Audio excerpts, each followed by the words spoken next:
சாத்தான் அவனோடு இருந்த தூதர்கள். இப்போ சாத்தான்னு சொல்லியதான் பிசாசுன்னு சொல்லியிருக்கு. அப்போ பிசாசுக்கு வல்லமை அதிகமாகும். தேவனே எதிர்க்கிற அளவுக்கு அதுக்கு வல்லமை இருக்குது, எதிர் வல்லமை. ஏன்னா அங்கே தேவனே பிசாசு குறித்து சொல்லும்போது, நீ ஒளிமயமான கற்களுக்குள்ள உலாவிட்டு இருந்தாங்க அப்படின்னு சொன்னால், தேவனுக்கு அடுத்தால ஒரு பிரதான கேருபாய் இருந்து அவ்வளோ பெரிய வல்லமையாங்க.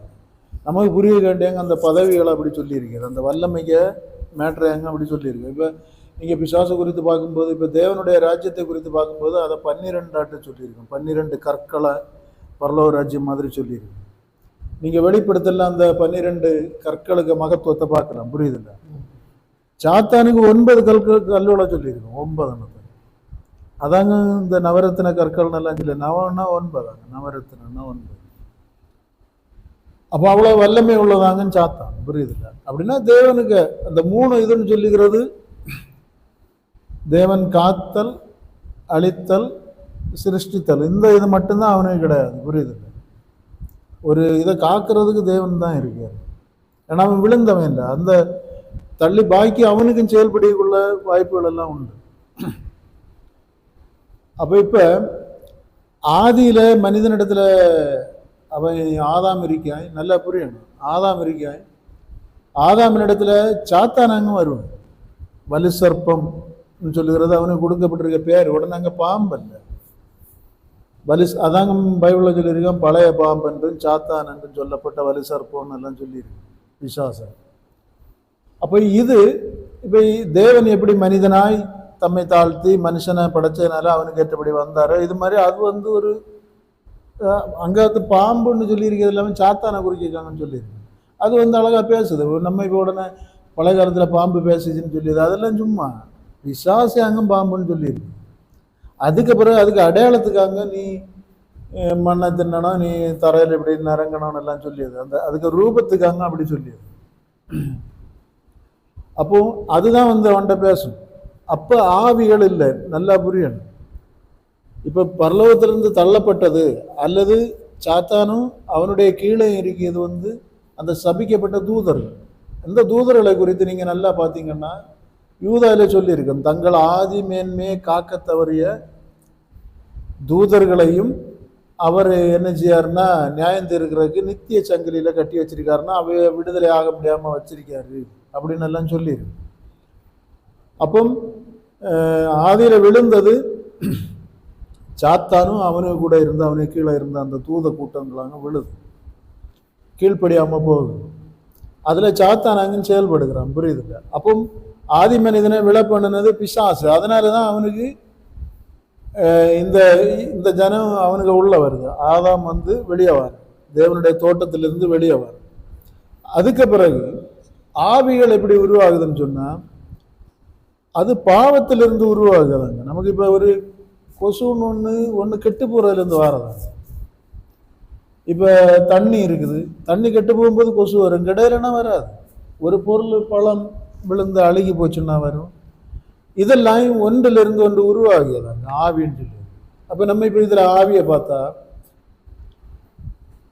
கோபத்தின் ஆவி. இந்த கோபத்தின் ஆவி எங்கிருந்து வந்ததுன்னா மனிதனுடைய சுவாபம் கெட்டு போகிறதுலேருந்து வரதாங்க. உங்களுக்கு புரியுதா? கோபத்தின் ஆவி, எரிச்சலின் ஆவி, விபச்சார ஆவி, வேசித்தன் ஆவி, கனநித்திரையின் ஆவி, நிர்விசார ஆவி. நீங்கள் ஆவின்னு எல்லாம் பார்க்கும்போது இதெல்லாமே மனிதனுடைய அந்த கேரக்டர் கெட்டு போகிறதுலேருந்து சாத்தான் உருவாக்குது. ஆவி சாத்தான் இடத்துல தான் உருவாகுது. அவனும் இப்போ ஒரு மனிதனிடத்திலிருந்து இவ்வளோ மனுஷன் பெருகினது மாதிரி பிசாசனிடத்திலிருந்து மனிதன் பெருக பெருக மனிதனுடைய பாவத்துக்கு தகுந்தவாறு ஆவிகளையும் பிறப்பிக்கிறது. புரியுதா உங்களுக்கு?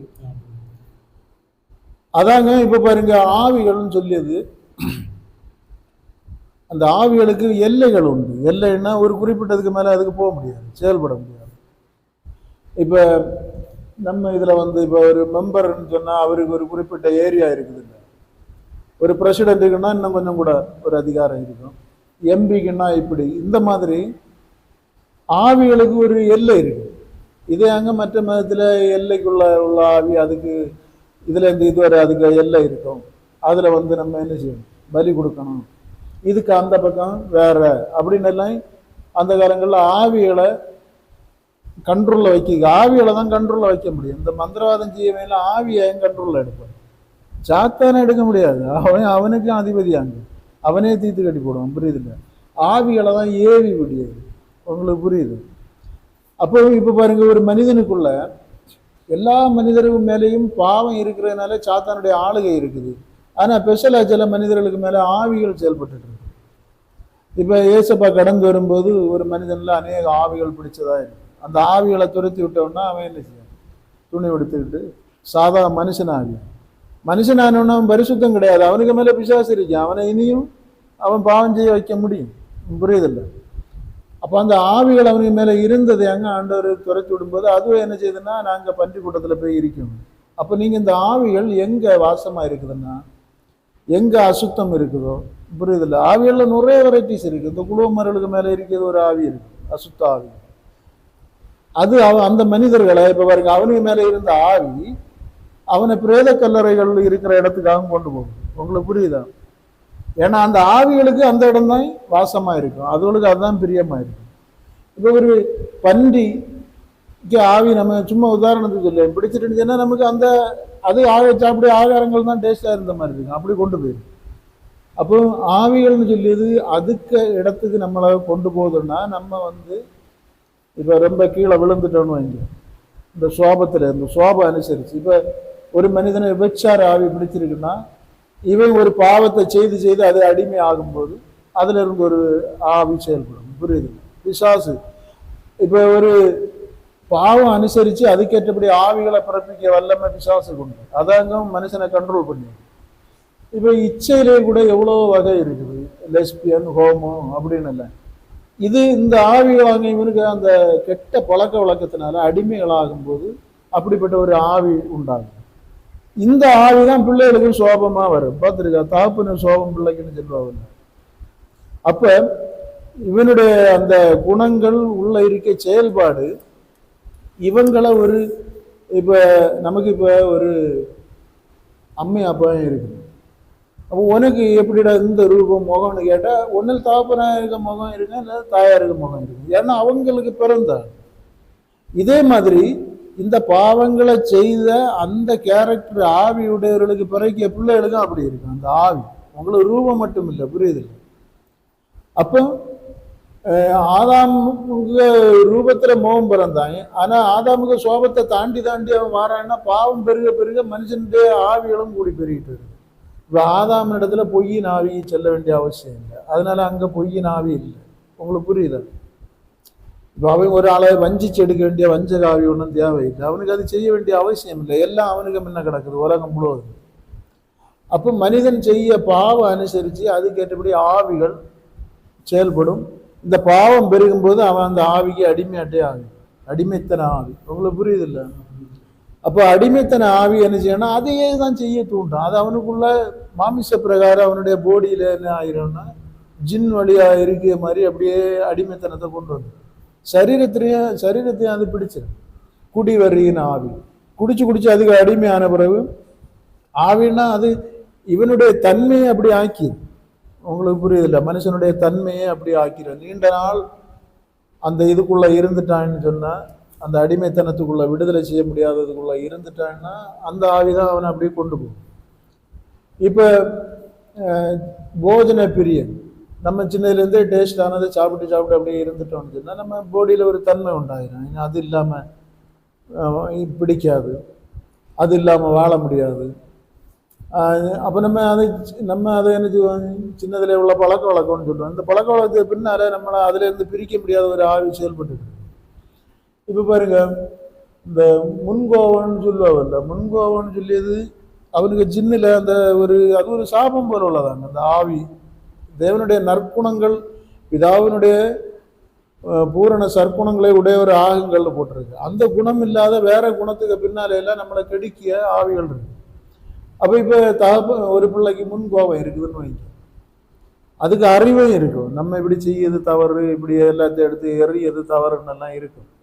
ஆனா அந்த கோபம் இருக்குது இல்லை, அந்த தன்மையை மாற்றாத வரைக்கும்.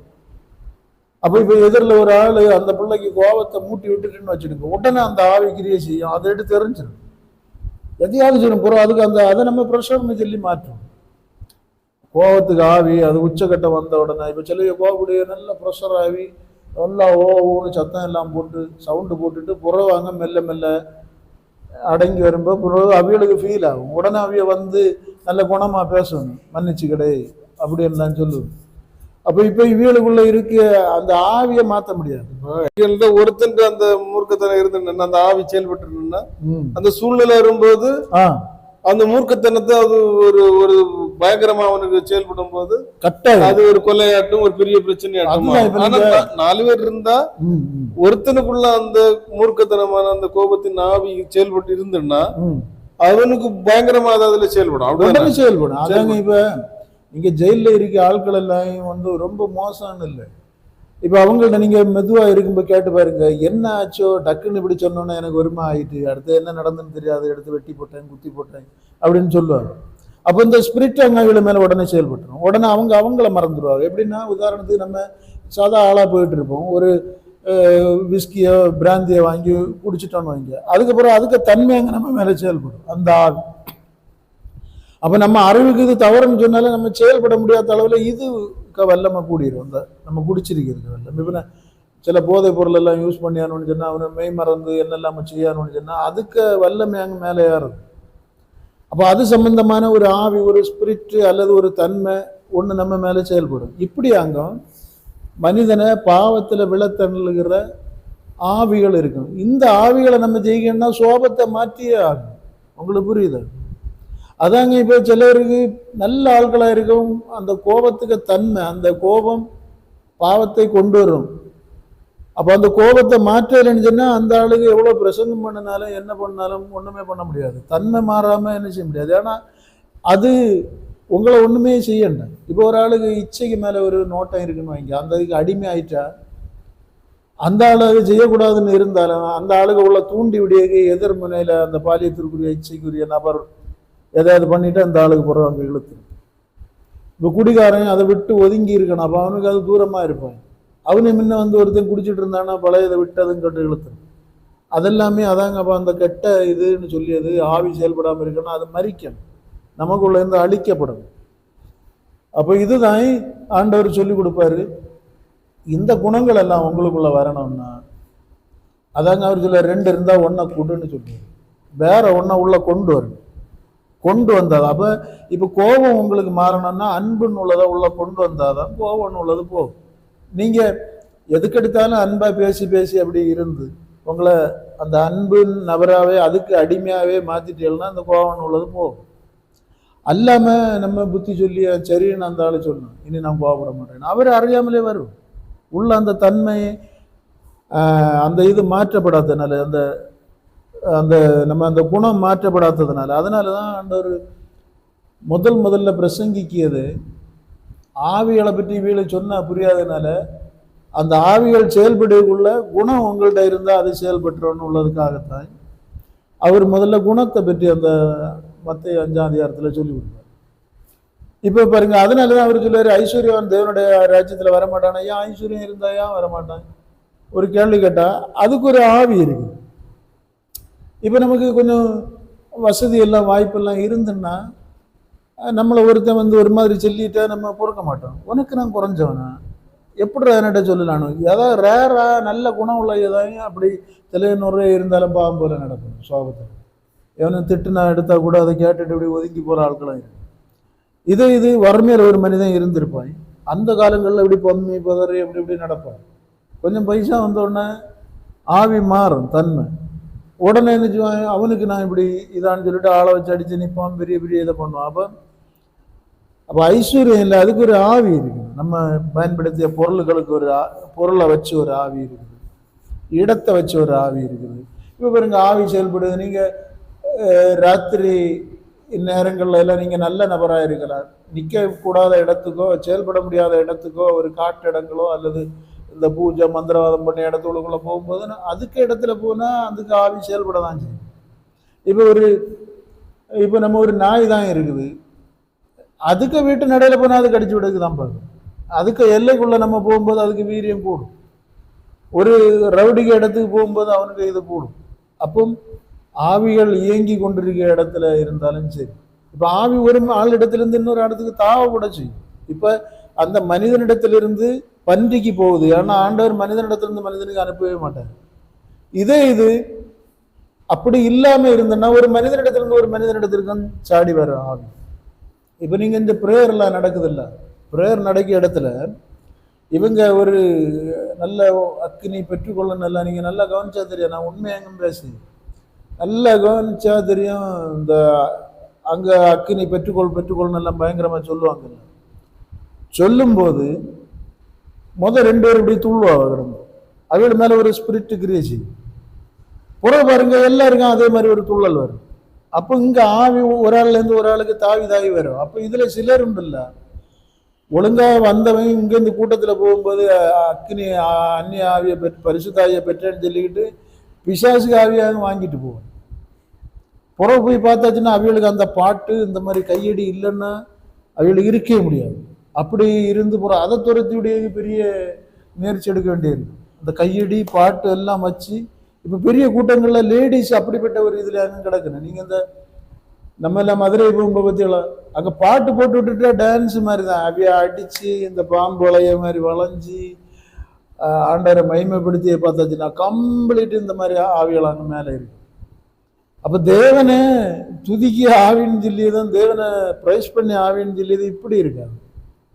அது தெளிந்ததும் நம்ம மொத்தத்துல நம்மளை மாத்தி அங்க அப்படி வரும். அது இந்த மாதிரி கூட்டத்துல வந்து துள்ளிக்கிட்டு பிறகு பார்த்தாச்சுன்னா சோபம் மற்றமே இருக்காது. இதை நிறைய பேர் என்ன செய்யணும்னா அதாங்க இந்த அந்நிய பாஷையெல்லாம் மோசமா பேசிட்டு போறது. நீங்க அவைய பேசியதெல்லாம் நிறைய வேடு தவறான வேடுகளாகும்.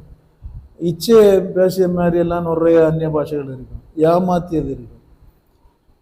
அப்ப அந்நிய பாஷைன்னு சொன்னா அதுக்கு அர்த்தமே வேற, இவங்க பேசியது. அப்ப ஆவிகள் நிறைய இடங்கள்ல செயல்பட்டுட்டே தான் இருக்கும். அது வந்து நம்ம அறியாமையின் ஆவி, முட்டாள் ஆவி இருக்கும். அது அந்த ஆள் அப்படியே மைண்டு எல்லாத்தையும் கட்டி வச்சிருக்காங்க. எவ்வளவு சொன்னாலும் அந்த ஆள் அந்த இதுக்கு அடிமையானதுனால அப்படி வாழ்ந்ததுனால, அதனாலதான் நீதிமொழிகளில் சொல்லியிருக்க முட்டாளை உரல்ல போட்டு இடிச்சாலும் அவன் என்ன செய்ய மாட்டான். அதனால முட்டாளுக்கு ஏற்ற பதில் கொடுக்காத அவனுக்கு பிறகு நீ சமம் ஆயிடுவான். இன்னும் சில இடங்கள்ல பதில் கொடுக்காமலே இருக்காத அவன் பெரிய ஆள் ஆயிடுவான். அப்போ முட்டாளை வந்து மாத்தணும்னு சொன்னா நம்ம உடனே ஜோம் பண்ணி மாத்தியதில்லை, அவனை வேற ஒரு ரூட்ல கூட்டிட்டு போனான். அதாங்க இயேசு நம்மளை மாத்தியது கம்ப்ளீட் மாத்துக்கு அவர் ஒரு ரூட்டுக்குள்ள கூட்டிட்டு வர்றாரு, புரியுதில்லை? அப்போ நம்ம எல்லாருக்குமே ஆவிகள் நம்ம மேல கிரியை செய்யுது, எந்த விதங்கள்ல செய்துன்னு உள்ளதெல்லாம் சிந்திக்க ஒரு இது இருக்கணும். ஒண்ணு வந்து நம்ம சுவாபத்துல ஆவிகள் செயல்படும், புரியுதில்லை? இன்னொன்னு வந்து ஆவி மண்டலங்கள் கட்டளையின் பேர்ல வரும். இப்ப ஆண்டவர் கூட அந்த புயலோட அடிக்க என்ன செய்யணும்னு கேட்கும்போது பொய்யின் ஆவிகள் நாங்க போய் இருக்கட்டான்னு கேட்கும். தேவன் அதுக்கு வாய்ப்பு கொடுப்பாரு. இப்போ ஒரு குடும்பத்தை அழிக்கிறதுக்கு சாபம் இருக்குதுன்னா அதை நிறைவேற்றுகிறதுக்கு ஆவிகள் கடந்து வரும் குடும்பத்துக்குள்ள. உங்களுக்கு புரியுது இல்லை? இப்போ பாருங்க, ஒரு ஒரு துஷ்டன் அவனுக்கு மகன் இருக்கான். அப்போ துஷ்டன் ஒரே சாபத்தை வாங்கி வச்சிருக்கான். அப்போ ஒருத்தையும் கொடுக்க உனக்கும் இதை மாதிரி உனக்கு பிள்ளை காலத்திலே உனக்கு காலத்துல அவங்க மொத்தத்திலே சாபம் போடுவான். அது அவனுக்கு இல்லாம அவனுக்கு பிள்ளை காலத்துக்கு வருதுன்னா உடனே பிள்ளை ஏறப்போட்டு எடுப்பான், இல்லது இப்படி சாவுவான் அப்படின்னு எல்லாம் வந்தேன்னா அந்த மன்னிப்படையாத அந்த சாபம் அல்லது முன்னோர் செய்த அந்த பாவம் சாபமா மாறி வரும். இல்லை வரும்போது அதை செயல்படுத்துறது அது சம்பந்தமான ஆவி வரும். அப்போ அது அனுமதியோட தான் வரும். அது தேவனிடத்துல மட்டும்தான் மன்னிப்பு இருக்கும். தேவன் மன்னிச்சாதான் விடுதலை, இல்லைன்னா அந்த ஆவி வந்து கரெக்ட் அந்த பீரியட்ல அதை வச்சு குறி சொல்லுவான். 18 வயசு மேல நம்ம இப்படி தெரிவான் அப்படி தெரிவான்.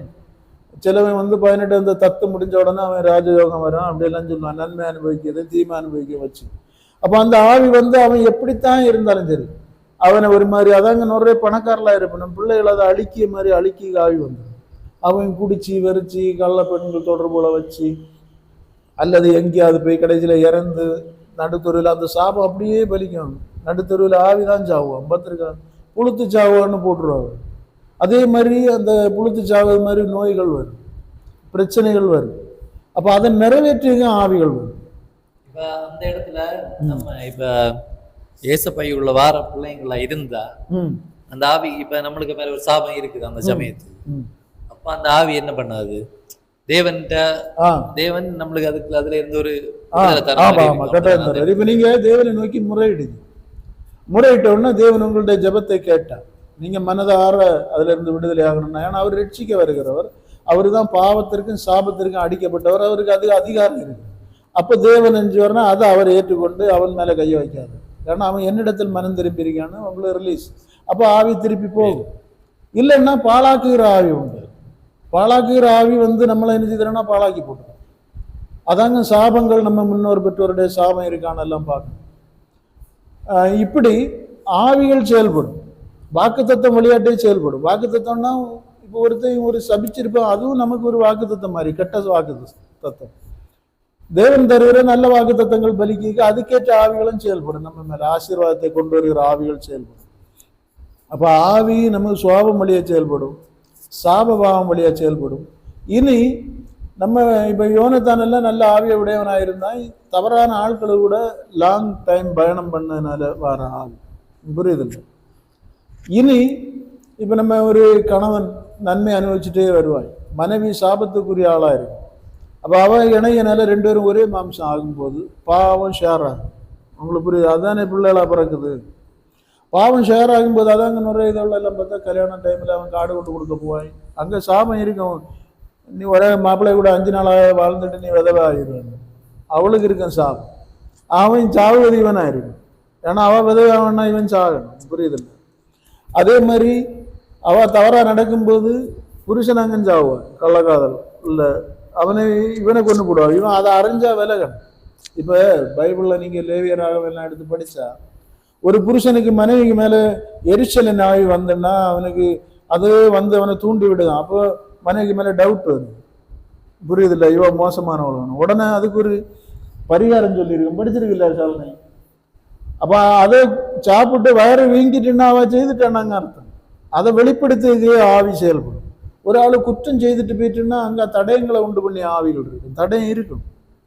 அது ஏற்ற காலத்துல முளைக்கும், எங்கூடியாவது வந்துடும், வெளிப்பட்டு. நம்ம நினைக்கும் இப்ப பாருங்க, ஒரு கொலைகாரனை மாட்டி விடுங்க, நம்ம நினைப்போம் அவன் சொல்ல விடாமே இருப்பான். அவனுக்கு வாயிலேருந்தே வாரதுக்கு மதுவை குடிக்கும் போது அந்த ஆவி செயல்படும். உடனே அவன் அங்கிருந்து வளரும். புரியுதில்லை? அப்போ ஒரு மனிதனை அழிக்கியது அல்லது அவனை ஒரு இது பண்ணதுக்கு ஆவிகள் அங்க நிறைய மண்டலம் இருக்கு, அதுவும் செயல்பட்டு இருக்கு. அதுவும் மாமிசத்துல சில நன்மைகளையும் செய்யுது, அதுக்கு இருக்கும். நன்மை அனுபவிக்கிறவனா இருந்தா இருக்கும். இனி பிசாசனுடைய கட்டுப்பாடுக்குள்ள பிசாசு ஒருவனை உயர்த்த நினைச்சாலும் அதுக்கும் உயர்த்த முடியும். ஏன்னா அதுக்கு கட்டுப்பாட்டுக்குள்ள இருந்தா அது மாமிசத்துல ஒரு மனிதனுக்கு வாழ்வு கொடுக்க முடியும். இப்ப பாருங்க, உதாரணத்துக்கு இயேசுப்பா அங்கிருந்து வழி நடத்திட்டு வரும்போது இந்த சோதராண்டவர் இஸ்ரவேல் ஜனங்க வழியில பாவம் செய்து அவருடைய கருத்திலிருந்து விலகின உடனே கொள்ளிவாய் சர்ப்பங்கள் வருது. அவர் கைவிடுகிறாரு. உடனே அந்த சர்ப்பங்கள் அவைகளை கொல்லுது. உடனே அவங்க அவரை நோக்கி முறையிடையாது. அவைகளுக்கு பேக்கில் பிசாசு ஆவி மண்டலங்கள் அவைகளை சுத்தி இருக்கிறது தெரியாது. அவைகளுடைய தவறுனால அது பின்தொடர்றது தெரியாது.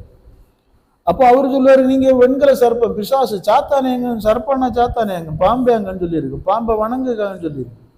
நீங்க உடனே அவையே வெண்கலத்துல, ஏன்னா தங்கத்தை எல்லாம் முதல்ல அழிச்சிருவாங்கல்ல, ஒரு வெண்கலத்துல சர்ப்பம் செய்து அதை வழிபடுவாங்க. உடனே தான் அந்த வாதம் நிறுத்தப்படும். அப்ப அதுக்கு ஆளுன்னு அவைய முத்திரை குத்தியாச்சு. இனி அந்த ஆள்ல இருந்து ஏசப்பாய்க்கு மீட்புக்கு ஆளை எடுக்க முடியாது, சந்தையில இருந்து தான் எடுக்க முடியும். இப்ப ஆதாம் விழுந்துட்டாய், விழுந்த பிறகு ஆதாமே எடுக்க முடியாது. அவன் ஜெயிச்சாச்சு சாத்தான். அவனுக்கு மன்னிப்பு ஒன்றும் கொடுக்க முடியாது. புரியுதில்லை? அதாங்க நம்ம சில இதெல்லாம் கடந்து வந்துட்டோம்னா மன்னிப்பு வராது, தெரிஞ்சு வந்துட்டோம்னா மன்னிப்பு வராது. தேவன் நம்மிடத்துல இடப்பட்ட பிறகும் நாம திருப்பி திருப்பி அதை செய்தோம்னா நமக்கு மன்னிப்பு இல்லைன்னு அர்த்தம். தேவனை புறக்கணிச்சாச்சு நம்ம. இப்ப அறியாம இருக்கிறது வேற, தேவன் அறிவிக்கிறாரு. இப்ப ஆதாம்கிட்ட அறிவிக்காரு, நீ இதை செய்யக்கூடாது, இப்ப நமக்கும் அறிவிக்கப்பட்டிருக்கு. திருப்பி நம்ம அதை இதை செய்யணும்னா நம்ம புறக்கணிக்கணும்னாங்க அர்த்தம். அப்ப பிசாசு நம்மளை அவனுக்கு ஆளுக்குள்ள எடுத்துருவான். புரியுது? இப்போ நான் நிறைய ஆட்கள் சொல்றதை கேட்டிருக்கேன். நம்ம பேசும்போது இப்படி அடுத்தது தேவனை அறிஞ்சு நல்லபடியா வாழ்ந்து ஒரு நீங்க சொல்ற மாதிரி கரெக்டா ஆவியானவருடைய வழிநடத்தின்படி நடத்துற ஆளு விழுந்து போனா மீண்டும் ஒரு தகப்பன் எப்படி பிள்ளைக்கு உதவியது போல தேவன் உதவுவாரு இப்படின்னுட்டு நிறைய பேர் தர்க்கம் பண்ணியிருக்காங்க. அப்படி சொல்றாங்க. அது சரியான இது இல்லை. இப்போ ஆண்டவர் சகல சத்தியத்திலையும் நடத்தும்படியாக தான் ஆவியானவரை ஆண்டவர் கொடுக்குறாரு. அதுவும் அப்படி கரெக்டா நடப்பான் உண்டாதான் கொடுப்பாரு. இப்ப அப்படி ஒரு ஆள் விழுந்து போனா யதார்த்தமா அவன் விழுந்து போனா மீண்டும் அவனுக்கு சான்ஸ் உண்டா? கிடையாது. என்ன யூதாசு அதுதானே, புரியுது. இப்ப எப்படின்னா அப்படின்னா நமக்கு ஆதாம மன்னிச்சு எடுத்திருக்கலாமே, புரியுது. அதாவது அதனாலதான் தேவ ஆவிய தேவன் உடனடியா யாருக்கும் தாரதில்லை.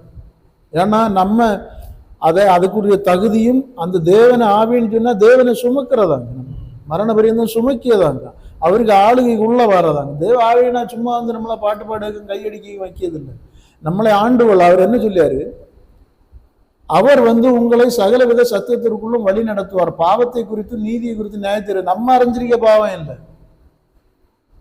கிறிஸ்துக்குள் வராத யாவும் பாவம், விசுவாசத்துக்குள்ள வராத யாவும் பாவம். அப்போ பாவத்தை குறித்துன்னா நாம விசுவாசத்துக்குள்ள அப்படின்னா ஜெயிக்காம இருக்கிறதே பாவம் நாங்கன்னு சொல்லியிருக்கு. அடிமைத்தனங்களை நம்ம செய்யாததில்லை பாவம் பேசியும், செய்யாதது பாவம் இல்லை, அது பாவம் தான், இல்லாததே பாவம். உங்களுக்கு புரியுது இல்ல, கிறிஸ்துக்குள் இல்லாததே விசுவாசத்துக்குள் இல்லாததே பாவம். அந்த அடிமைத்தனத்தை நம்ம ஜெயிக்காம இருந்தாலே நம்ம பாவத்துக்குள்ளதான் இருக்கு. ஆமா, உங்க பாடியில இருக்குது இல்ல, உங்க பாடியில நீங்க இச்சை செய்யல, இச்சை இருக்குது உங்களுக்கு. சொல்ல போனா இப்ப ஒரு பொண்ணு பாக்குறான், அவன் உச்சாரம் செய்யாட்டா கூட அவனுக்குள்ள அந்த தன்மை இருக்குன்னாலே பாவம் தான் உள்ள. சொல்லியாரு, இச்சையோட பார்க்கிற ஆவி உங்களுக்குள்ள இருக்குதா, பிரம்மாணம், அந்த பிரம்மாணத்தை அழிக்கணும். பாலியத்திற்குரிய ஈர்ப்பு அது இருக்கும்போது அவன் இச்சையோட தானே பார்ப்பான். ஸ்திரிய அவன் ரசிக்கான்னா இச்சை தானே, அவன் உள்ள பிரம்மாண்டம் அந்த அந்த அதுக்குள்ள தன்மை அவனுக்குள்ள இருக்குன்னு அர்த்தம்.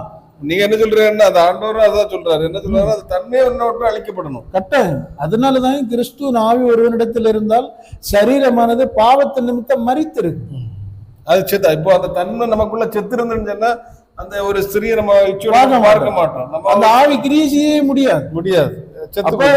ஆவியல் கிரியை செய்ய முடியாத அளவுக்கு நாம் கிறிஸ்துக்குள்ள மரிக்கிற ஒரு லைஃபுக்குள்ள வந்தோம். அப்போ நமக்கு விபச்சாரம் தூண்டுவதோ நம்மளை தீட்டுப்படுத்தியது இது ஒண்ணுமே பண்ண முடியாது. இதுதான் ஜெயம்னு சொல்லி அதுக்குதான் இதை குறித்த வெளிப்படுத்தல சொல்லியிருக்கு, ஜெயம் கொள்ளுகிறவன் உனக்கு தருவேன், நீ கிரீடத்தை தருவேன். அந்த சபைக்குள்ள அநேகர் இருந்தார்கள். வெண்வஸ்திரம் தரிக்க பாத்திரவான்கள் யாருன்னு கொஞ்சம் வேறதான் சொல்லி, இனி அப்படி தரிக்க விரும்புகிறவன் புடமிடுகிற அந்த அக்னிக்குள்ள வரணும்னு சொல்லி, நானாங்க வெண்வஸ்திரம் தருவேன்னு சொல்லியாரு கர்த்தர். அது எங்க வச்சு தருவாருன்னா, நான் நெருப்புக்குள்ள உன்னை புடமிடுவேன்னு சொல்லியாரு, ஜீவனுக்கு போற வழிகளை கொண்டு போவேன்னு சொல்லியாரு, நான் ஆளுகை செய்வேன்னு சொல்லியாரு. அப்ப அதுல முதல்ல எங்கேயுமே நீங்க பாத்தீங்கன்னா எந்த இடத்துலயுமே தேவன் டைரக்டா ஒரு மனுஷன் இடத்துல வருகிறாருன்னா அவன் தெரிந்து கொள்ளப்பட்டவன். மற்ற மாதிரி ஒரு நபர் தேவனுக்குள்ள வாழ்கிற நபரை ஒரு மனிதனுக்குள்ள கூட்டி செய்கிறார். அந்த மனிதன் தன் உண்மையாகவே தேவனுக்குள்ள இருக்கவை என்ன செய்கிறான்னா தேவனிடத்துல வருகிறதுக்குள்ள வழியை சொல்லி, அப்ப அந்த மனிதனை ஏற்றுக்கொள்ளுகிறான், கிறிஸ்துவை ஏற்றுக்கொள்கிறான், கிறிஸ்துவை ஏற்றுக்கொள்கிறான், தேவனை ஏற்றுக்கொள்கிறான். இப்ப கிறிஸ்துவன் சொல்லியாரு, என்னை ஏற்றுக்கொள்கிறவன் தான் என்னை அனுப்பினவரை ஏற்றுக்கொள்கிறான். இப்ப கிறிஸ்துவ ஏற்றுக்கொள்ளலைன்னா எப்படி அனுப்பினவரிடத்துல போக முடியும்? அதே மாதிரி நம்ம இப்ப சொல்லப்படுகிற உபதேசம் நம்மளை ஒரு தகுதிக்கு நேர கொண்டு வருது. நீங்க அந்த தகுதிக்கு நேர உள்ளதை கொண்டு ஏற்றுக்கொண்டாதான் தேவ ஆவி வருவார். இப்ப கிறிஸ்துவும் இவைகளை தகுதிப்படுத்தியார். எப்படி படுத்தியாருன்னா, சத்திய ஆவியாரை பெற்றுக்கொள்ளுகிறதற்கு உபதேசங்கள் வழியா, வழி நடத்துதல் வழியா, விடுகிறது வெறுக்கிறதும் அந்த உலகத்தாருடைய மாம்சத்தின்படி வாழ்கிற வழியிலிருந்து அவர்களை மாற்றி ஸ்பிரிச்சுவல் லைஃபுக்குள்ள கொண்டு வராரு. அதுக்கு கீழ்ப்படிந்தவர்கள் தான் என்ன செய்ய முடியும்னா, அவர் கடைசியில கூட்டிட்டு வந்து, இது என்னுடைய சரீரமா இருக்கு, என்னுடைய ரத்தமா இருக்கு, இதை பானம் பண்ணுறனுக்கு என்னோட பங்குண்டு, இல்லாதவனுக்கு பங்கு இல்லைன்னு சொல்லி அந்த 11 சீசர்களும் தான் அதுக்கு தகுதியாக. யூதாசு அந்த நேரத்துல விழுந்து போகிறார். அவர்களுக்கு தான் தேவ ஆவியை குறித்து அவர் வாக்குத்தத்தம் பண்ணுகிறார். நீங்க பெற்றுக்கொள்வீர்கள், உலகம் பெற்றுக்கொள்ளாதன்னு சொல்லி. அப்போ நம்ம இந்த ஆவியெல்லாம் பெற்றுக்கொள்ளணும்னு சொன்னா நம்ம நிறைய ஆண்டவர்னால வழி நடத்தப்படுகிற, முதல்ல அவர் டைரக்டா இது பண்ண மாட்டாரு, அவர் யாருக்குள்ள வாசமா இருக்கிறாரோ அப்படிப்பட்டவர்கள் வழியை தெரிந்து கொள்ளப்பட்டவர்கள வேற. அதாங்க பவுல் எடுத்து சொல்லுவாய், நான் மனுஷராலும் அல்ல, மனுஷர் மூலமாயும் அல்ல. அதே தீமத்தை அப்படி கிடையாது, பவுல் வழியே வரான. அப்போ இப்படி வழிநடத்தல் இருக்கும். அதாங்க அதுல சொல்லியிருக்கோம், நாங்கள் எங்களுடைய ஐக்கியம் பிதாவோடும் குமாரனோடு இருக்கு, நீங்களும் எங்களோட ஐக்கியம் உள்ளவர்களாகும்படி உங்களை அழைக்கிறோம்னு சொல்லுவார் யோவான்ல. அப்போ அந்த ஐக்கியம் ரொம்ப முக்கியமாங்க. தேவனோடு, தேவனுடைய ஆவி இருக்கிறவர்களோடு இருக்க அந்த மாதிரி ஐக்கியங்களை தான் இப்படிப்பட்ட மேட்டர் நமக்கு புரிய முடியும். மற்றவங்கன்னு சொன்னா பைபிளை சொல்லிட்டு இருப்பா, பைபிளை இப்படி எழுதியிருக்கு, இப்படி எழுதியிருக்குன்னு சொல்லுவாங்க. அதனால நமக்கு பெரிய மாற்றமே வராது. நாம் பாவம்னு சிலதை அறிஞ்சிருப்போம்ல, அதை தான் இது பண்ணுவோம். நம்ம போடியில் இருக்க பாவ பிரமாணம் போகவே போவாது. அப்போ இப்ப ஒருவன் இச்சை செய்யாம வேணும்னா கட்டுப்படுத்தி ஒரு மனைவியோட வாழ்ந்துட்டு போயிடலாம். ஆனா இச்சை என்கிற பிரமாணம் அவனுக்குள்ள இருக்கும், அது நினைவுகள்ல வரும். மனைவி விட்டு பிரிந்திருக்கும் போது அது நினைவுகள்ல வரதான் செய்யும். இப்போ ஒரு மனிதன் திருமணமாகி மனைவியோடு சேர்ந்து இருக்கிறான்னா அவன் அதுல இருக்கிறதுனால அவனுக்கு அதை இது வராது. அதே நேரம் மனைவி அவனும் ஒரு 6 மாசம் இல்ல 1 வருஷம் பிரிஞ்சிருந்தான்னா அந்த பிரமாணம் அவனுக்குள்ள இருக்கிறதுனால வேற ஒரு ஸ்திரியை பார்க்கும்போது அந்த இச்சை அவனுக்குள்ள கடந்து வரும். அதை மையமா வச்சுதான் நமக்கு ராக்காலத்துல கெட்ட சொப்பனங்களை தீட்டு போடுறது. அப்படி கெட்ட பழக்கங்கள், சுய பழக்கம் இது ஒண்ணும் செய்யாம ஒருவன் கர்த்தருக்கு பயந்து இருந்தா கூட ஆவிகள் செயல்படும். ஆனா இதே நேரத்துல அவனுக்கு உள்ளுக்குள்ள அந்த பிரமாணம் அது அழிக்கப்பட்டிருந்தா எந்த சூழ்நிலையிலும் அவனுக்கு அது அவன் இருந்தா கூட தேட மாட்டானே, அவன் வேறுபட்டான், பிரித்தெடுக்கப்பட்டவன் இல்லை. புரியுது? அது வேற, அது உயர்ந்த லெவல்ல வரும்போது வரும். நம்ம இதான் நேரம் ஆகும். சரி சரி, அப்ப போயிட்டு போகும். இதெல்லாம் நம்ம அறிஞ்சிருக்க வேண்டிய மேட்டர்களாங்க. இந்த ஆவிகள் எப்படி செயல்படுது. நம்ம இது பேசுனது கொஞ்சம் தான், ஒரு இதுதான். இது பிராக்டிக்கலா பார்த்தாச்சுன்னு சொன்னா எல்லா இடத்துலையும் எல்லா இதுலையும் இதை தான் பவுல் சொல்லும்போது, நீங்க ஆவிகளை பகுத்தறிகிற வர உங்களுக்கு வேணாம். இது எல்லா மனுஷனும் வளர்ந்தவனுக்கு வேணாம். இல்லாட்டி நம்மளை ஏமாத்த வர சத்ருவுடைய தந்திரமும் சான்ஸ் நமக்கு தெரியலைன்னா விழுந்துரும். நிறைய இடத்துல நம்ம முட்டாள்தனத்தினால நிரபராதி மாதிரி மாட்டிக்கிடுவோம். புரியுது? இதுதான் தேவனை அறிகிற அறிவுன்னு சொல்லி. அப்போ அவர் அதில் நிறைய சொல்லியாரு, நீங்க ஆவிகளை பிரித்தறிகிற அறிவை வரத்தை பெறணும். என்ன ஆவி சொல்லுது அல்லையான்னு சொல்லிட்டு வரும், ஆனா உள்ள வேறையா இருக்கு. அது சொல்லுகிறது உள்ள செயல்படுகிறது வேற ஆவியா இருக்கு.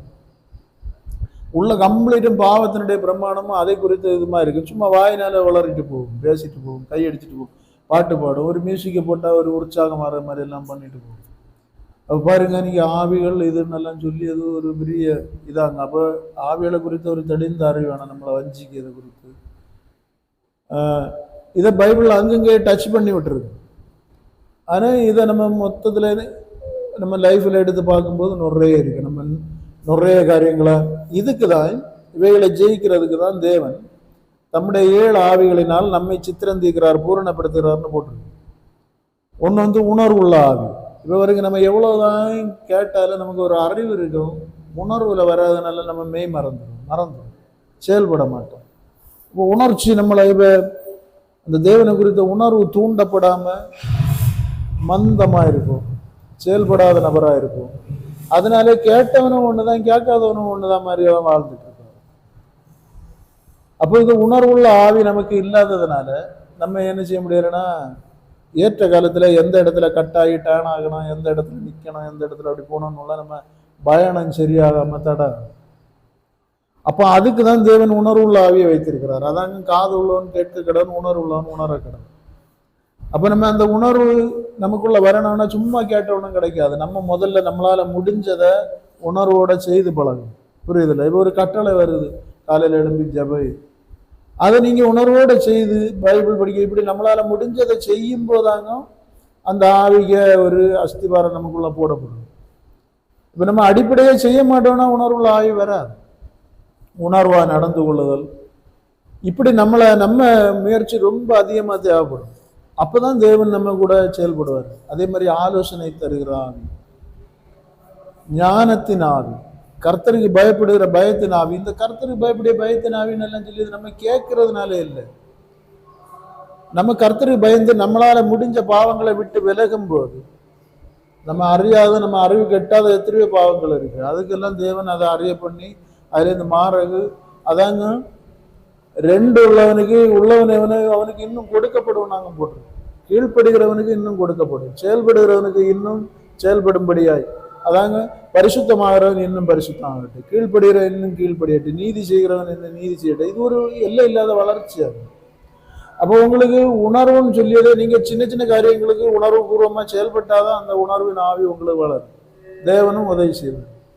சின்ன ஆலோசனைகளை கட்டுப்பட்டாதான் நீங்க பெரிய ஆலோசனைகளை பெற முடியும். அது மாதிரி சொல்லப்படுகிற ஞானங்களுக்கு மனிதனோட மனிதன் செயல்படுகிறதுக்குள்ள ஞானத்தை பற்றி பேசும்போது அதுக்கு உடன்பட்டாதான் தேவனோடு செயல்படுகிற ஞானம் நம்ம மேல செயல்படும். அது மாதிரி பயத்தின் ஆவி, அடுத்தது பலத்தின் ஆவி. பலம் எல்லாம் உடனே வராது. சின்ன சின்ன காரியங்களுக்கு தைரியமா செயல்பட்டாதான் பெரிய காரியங்கள் எல்லாம் செயல்பட முடியும். இப்படி தேவனுடைய 6 ஆவிகளும் இருக்குது. இந்த 6 ஆவிகளை உள்ளடக்கி அங்கும் பரிசுத்த ஆவியானவர் தேவன் 7 ஆவிகள். அதாங்க வெளிப்படுத்தல சொல்லியிருக்கோம். 7 ஆவிகளின் முன்பு அந்த 7 ஆவிகள்னா அந்த பொன் குத்துவிளக்கும் அதுல எரிகிற ஜுவாலைன்னு எல்லாம் சொல்லியிருக்கோம். அதுல இயேசுவானவரே தேவனுடைய 7 ஆவிகளுக்கு முன்பு நிற்கிற தேவகுமாரன் எல்லாம் சொல்லியிருக்கோம். அவருக்கு மேல 7 கண்கள் 7 ஆவிகள் இருந்துன்னு போட்டிருக்கு. அப்ப கிறிஸ்துன்னு சொன்னாலே அந்த 7 ஆவிகளினால நிறைந்தவர். அவர் நமக்குள்ள வரும்போது நமக்கு மேலே அந்த ஆவி செயல்படும். புரியுதல்? அப்ப இது நம்ம இன்னைக்கு பரிசுத்த ஆவின்னு சொல்லி இதே சரியில்லை, ஆவியானவராங்க. புரியுதல்? பரிசுத்த ஆவின்னு சொன்னாலே அந்த ஆவியானவருடைய அந்த 7 நடத்துற அந்த தன்மைகள் எல்லாம் நமக்குள்ள இருக்கும். பரிசுத்த ஆவின்னு பவுலன் சொல்லியாரு. அவரு சொல்லிய பரிசுத்த ஆவின்னு சொல்லியது வரத்து அங்கன்னு சொல்லியாரு. அதாங்க ஒருத்தன் பைசையை கொண்டு கொடுத்துட்டு இந்த வர எனக்கு மேல செயல்படுது. பவுல் கைகளை வைக்கும் போது அவையில மேல ஒரு நவமான பாஷைகளை பேசுகிற ஒரு வரன்னு செயல்படும். உடனே ஒருத்தர் இந்த வர எனக்கு மேல அப்போஸ்தலர்ல படிச்சா தெரியும், அதை வரவுன்னே சொல்லியிருக்கு. ஆனா நம்ம என்ன செய்யணும்னா பரிசுத்த ஆவின்னு சொல்லி அதை தேவன் சொல்லிட்டு இருக்கு. தேவனிடத்துல இருந்து வருகிற ஒரு வரத்தை அங்க அப்படி சொல்லியிருக்கு.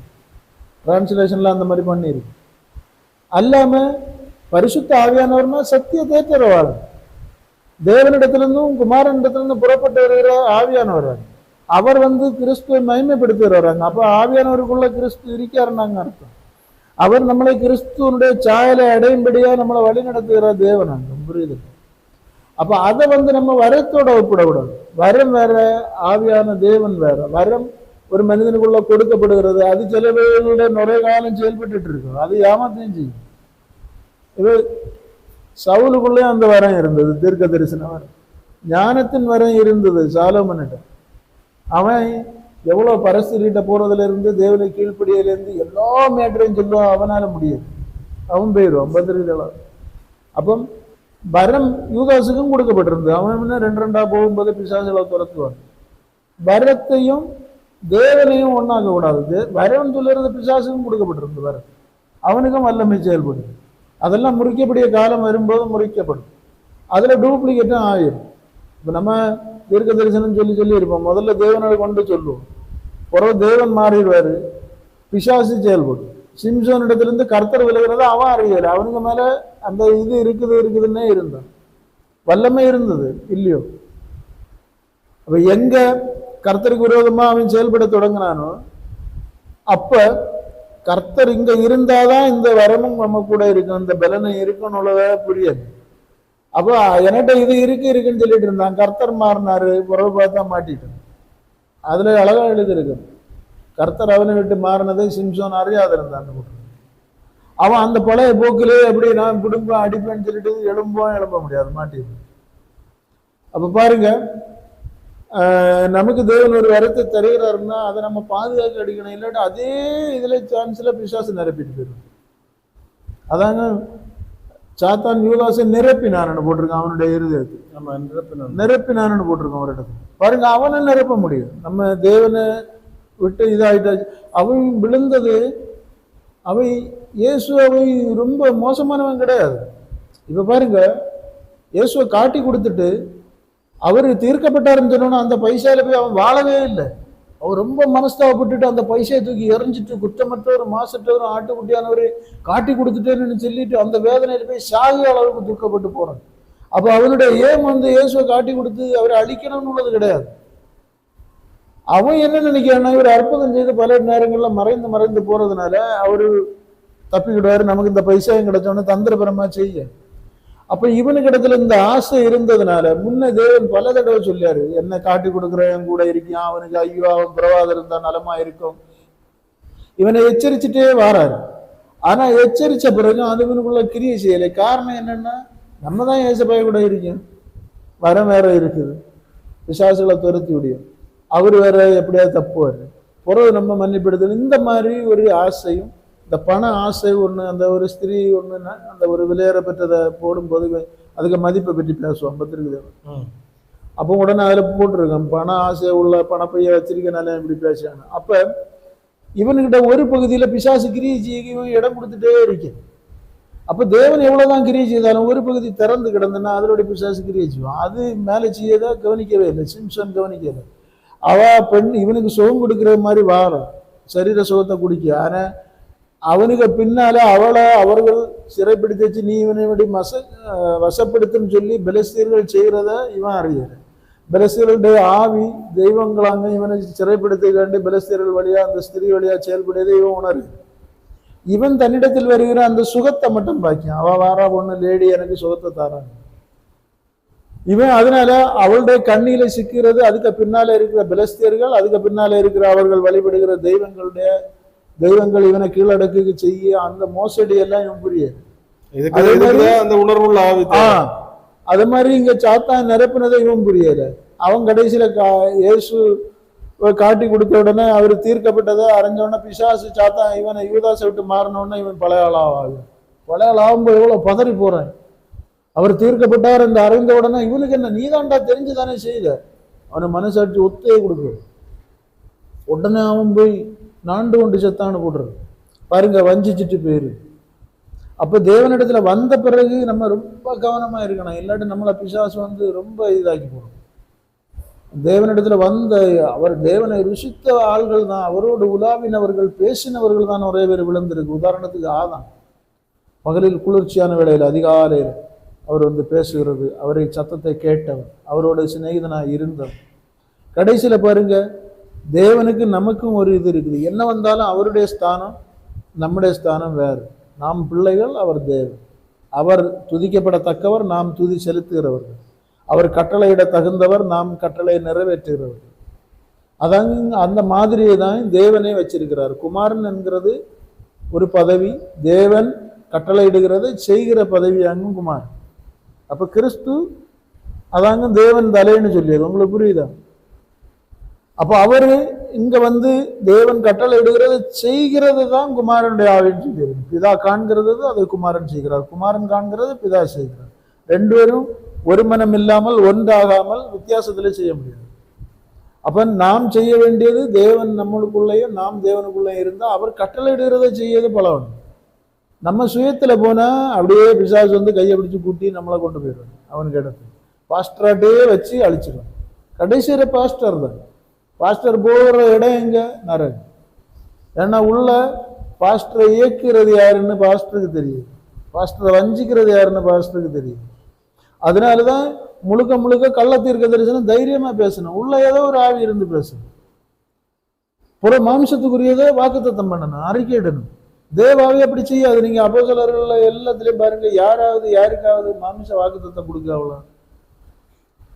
மாம்சத்துக்குரியதை மாமிசம் அவன் தேடிக்கிடணும். இப்பிரபஞ்சத்தின் பிள்ளைகள், ஒளியின் பிள்ளைகளை பாருங்க, அதிக புத்திமான்கள், அதை அவைய தேடிக்கிடுவாங்க. புரியுதில்ல? அப்போ இப்படி நிறைய மேட்டர் இருக்கும். அதனால ஆவியலை குறித்த ஒரு தெளிந்த அறிவு வேணும். அது நம்மளை வஞ்சிக்காம இருக்கணும். நம்ம கேரக்டர் ரொம்ப மாறணும். அதனாலதான் விசுவாசத்தினாலும் பொறுமையினாலும் உங்கள் ஆத்மாவை காத்துக்கொள்ளுங்கள், அன்பினால் கிரியை செய்யுங்கள். அன்பு இல்லாம கிரியை செய்தா நம்ம என்னைக்காவது ஒரு நாள் 10 பேருக்கு நல்ல செய்வோம், ஒருத்தனை நான் சாங்கிடுவோம், ஒருத்தன் கோவப்பட்டுருவோம். நம்ம 10 பேருக்கு புத்தி சொல்லிட்டு வீட்டில் என்ன செய்கிறோம், பொறுக்க முடியாம சண்டை போட்டுருவோம். ஒன்றில் நம்மளே பாதியாகும். அப்போ நம்முடைய கிரியைகள் அன்பு இல்லாமல் செய்யக்கூடாது.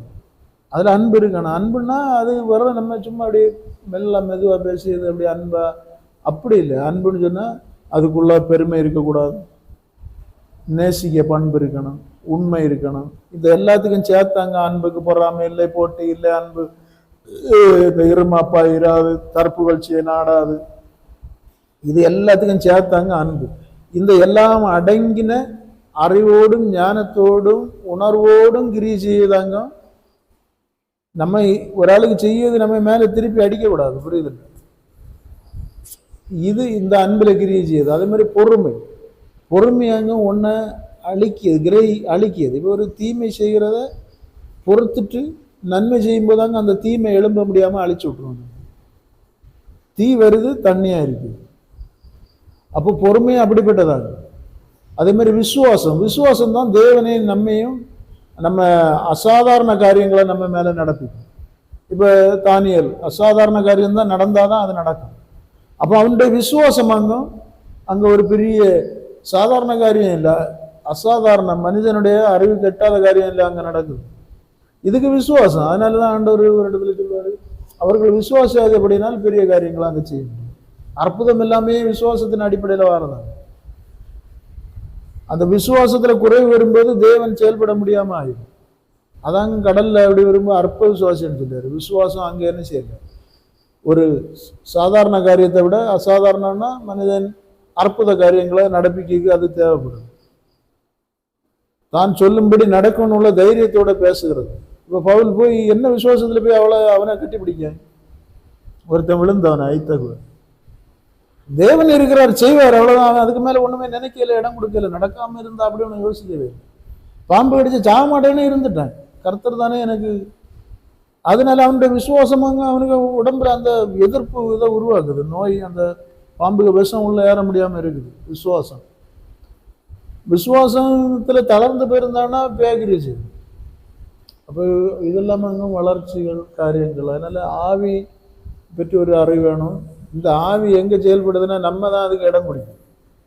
நம்முடைய பாவ பழக்க வழக்கங்கள் அறியாம, அடுத்தது நம்முடைய உணர்வு இல்லாத காரியம், சோம்பேறின்னு சொல்லியது நம்ம அதை வளர்த்து வச்சுதாங்க.